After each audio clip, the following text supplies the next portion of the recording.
அண்மைச் செய்தி. சிறுவன் கடத்தப்பட்டதாக கூறப்படும் வழக்கில் புரட்சி பாரதம் கட்சியின் தலைவர் ஜெகன்மூர்த்தி முன்ஜாமீன் கோரி மனு தாக்கல் செய்திருக்கிறார். மேலும் விவரங்களை செய்தியாளர் ஆனந்த் வழங்க கேட்கலாம். ஆனந்த், வணக்கம். மேலும் விவரங்களை சொல்லுங்க. வணக்கம்.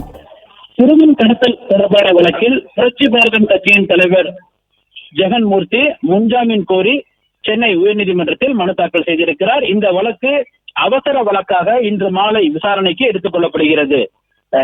திருவாரூர் மாவட்டம் திருவலங்காடு ஒன்றியத்தைச் சேர்ந்த லட்சுமி, இவரது மகன் தனுஷ், இவர் தனியார் நிறுவனத்தில் வேலை பார்த்து வருகிறார். இந்த நிலையில் இவர் தேனியைச் சேர்ந்த விஜயஸ்ரீ என்பவருடன் பழக்கம் ஏற்பட்டிருக்கிறது. இந்த நிலையில் இவர்கள் இருவரும் பதிவு திருமணம் செய்து கொண்டனர். இந்த நிலையில் தனுஷின் குடும்பத்திற்கு மறைமுகமாக மிரட்டல் விடுத்து வந்ததாகவும், இது தொடர்பாக லட்சுமியின் வீடு புகுந்து அவரது இளைய மகன் இந்திரஜித் 17 வயது அவரை கடத்தி சென்றதாக சிறுவனின் தாய் போலீஸ் கட்டுப்பாட்டு அறைக்கு தகவல் கொடுத்தார். இந்த தகவலின் அடிப்படையில் சிறுவனை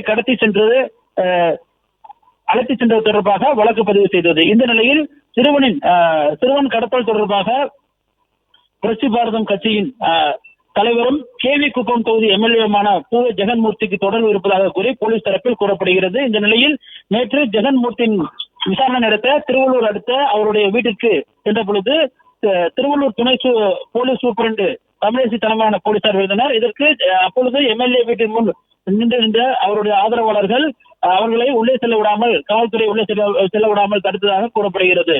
இந்த நிலையில் இந்த வழக்கில் தமக்கு எந்த விதமான தொடர்பும் இல்லை என கூறியும், தமக்கு இந்த வழக்கில் முன்ஜாமீன் வழங்க வேண்டும் என கோரி பூவை ஜெகன்மூர்த்தி சார்பில் சென்னை உயர்நீதிமன்றத்தில் மனு தாக்கல் செய்யப்பட்டது. இந்த வழக்கை அவசர வழக்காக விசாரணைக்கு எடுத்துக் கொள்ள வேண்டும் என கோரி பூவை ஜெகன்மூர்த்தி தரப்பில் வழக்கறிஞர் வேல்முருகன் ஒரு முறையீடு செய்தார். தலைமை நீதிபதி KR ஸ்ரீராம் முன்பு இந்த முறையீடு செய்யப்பட்டது. இந்த வழக்கை அவசர வழக்காக விசாரணைக்கு எடுத்துக் கொள்ள வேண்டும், முன்ஜாமீன் வழக்கை விசாரணைக்கு எடுத்துக் கொள்ள வேண்டும் என முறையீடு செய்யப்பட்டது. இந்த முறையீட்டை ஏற்றுக்கொண்ட தலைமை நீதிபதி இதனை 5:30 மணிக்கு சம்பந்தப்பட்ட வழக்கை விசாரிக்கும் நீதிபதி நிர்மல்குமார் இந்த ஜாமீன் மனுவை விசாரிப்பார் என அறிவுரை தெரிவிக்கிறார். இந்த வழக்கு இன்று மாலை 5:30 மணிக்கு விசாரணைக்கு எடுத்துக் கொள்ளப்படுகின்றது.